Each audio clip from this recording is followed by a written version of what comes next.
তোমাদের সবাইকে নমস্কার ও আমার কৃতজ্ঞতা ও সালাম জানিয়ে আমি দু চারটি কথা বলবো। হচ্ছে বর্তমান আবহাওয়া দপ্তরের খবর।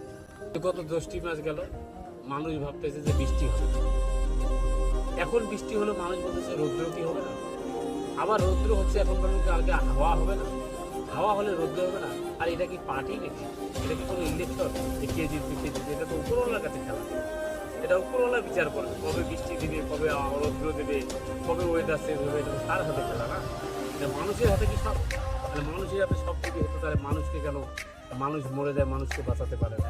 এটা উপরওয়ালা খেলা নীলা, এটা কোনো রংবাজি না, এটা কোনো ছেলে খেলা না। তাই মানুষ যেন ভুলে না যায় যে উপরওয়ালার মতো পৃথিবী দিতে পারে, উপরওয়ালা সব কিছু বিচার করতে পারে।